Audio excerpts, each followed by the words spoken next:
All right, I think we're live again. Guys, it's good to be back with you again on another Thursday where we're going to talk about something that's going to help you generate more leads, close more deals, or improve your profitability without spending an extra dime on marketing or advertising. And today we're going to jump into something. This is actually step number 4 on the 7-step checklist we put together to help you get more deals without having to spend a dime with Angie or Home Advisor or all those other pay per lead platforms that a lot of us get really frustrated with. So I wanted to have something that was really simple that you can execute. And we're going to jump into step number 4 and tell me if this has ever happened to you. The phone rings. It's likely a prospect. It's a lead. It's someone. It's a new job. It's a new opportunity for you, but you're just not in a situation where you can really take that call.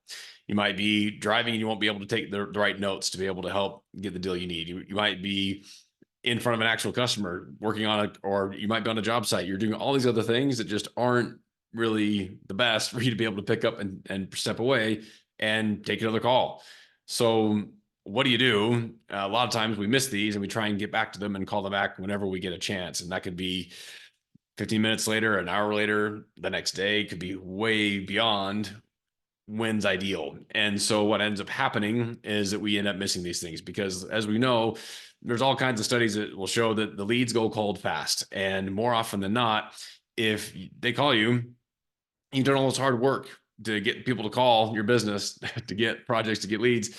But if you're not there, you're not available, then a lot of folks are just going to skip and go to the next person on their list. Now, hopefully, by the time you call them back, they haven't already signed up with somebody else or already booked an appointment or booked another estimate with someone else. But we want to make sure that there's some point of contact that keeps them warm and keeps them with you. And so we're going to walk through how we can help you do that very, very simply by enabling what is called a missed text or missed call text back automated system, automated process, to where every time the call comes in, if you miss it, then just seconds later, a text goes in to that phone number to keep them warm. Let them know that there's a point of contact, that you got their call, you are going to call them back. Because if you don't have something in place, they're left wondering, am I ever going to get a call back? Am I ever going to get through to this person? Even if they leave a voicemail, they just have no idea. But if you have a text that goes out right away, that's the simple fix. But we're going to show you one of the ways that our clients are using this, just to give you a real quick template and show you how simple it is to set something like this up.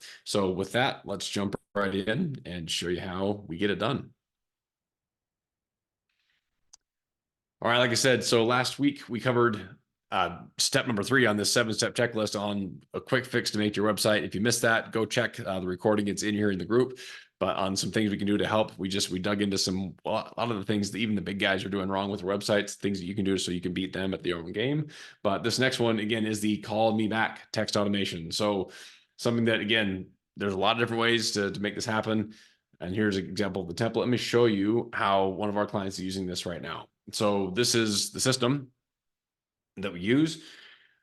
You can see that the first step is that an incoming call is missed. It's busy. So we have a built-in delay, just a few seconds, so it doesn't feel like a bot. We want it to feel legitimate and feel like it's an actual human, because people are a little bit weary of bots these days. So we want to make it feel less bot-y. So that's the first step. Then we add a quick tag, so we know that, hey, in this CRM or in the system, we know that this number was a missed call. So when you go back and look through your records, you know, okay, who was it, what happened, and we can follow up with them appropriately. Then we send this message out. Hey, sorry, missed your call. How can we help? And then it has the name of the client, name of the business in there. Very, very simple question just to get a response. All we're trying to do here, we're not trying to bake the whole cake. We just want to keep them warm, get a message, and invite them to reply back. And then that'll at least let you know what's happening, try and get more information, get them to at least get you some initial details. So when you call them back, you can do it with context. So people can they appreciate knowing that you can just be efficient. We've all been through those situations where we call and we talk to someone in customer support, and then they transfer us and they don't tell them what we already told them. We have to explain ourselves multiple times. Not good. We're going to be better than that. So that's all we're trying to do with this first text, is just get some initial information. So when you do call them back, you've got a little bit of data. And then again, you can see how we'll then alert whoever it is on your team that you want to be the one in charge of calling them back. In that case, if it's you, we'll send it to you. If you want someone on your team to take that call, then we can make sure they get a notification. Hey, we just missed a call from the business number. Give these guys a call back. They'll get a notification through the app. They can also get a text or email, whichever you like. and then you're on your way. So I mean, really, really simple process, but one that, again, just folks, a lot of guys I talk to just don't have something in place and already systematically ready to go to make sure it happens every single time. So if you'd like some help with that, then, or you want a copy of the checklist, just drop a 7 in the comments in this video, and we'll send you the full checklist so you can see all the other quick and simple tactics that you can use to generate more leads for your business, again, without having to spend money on pay-per-lead platforms that just don't work or don't give you the kind of quality that you want, and we'll get you squared away. And again, we're certainly happy to help you get more information or get you set up with the right automated systems in place that just make your life easier so you're not missing out on leads and not letting money slip through your fingers. We will see you next week.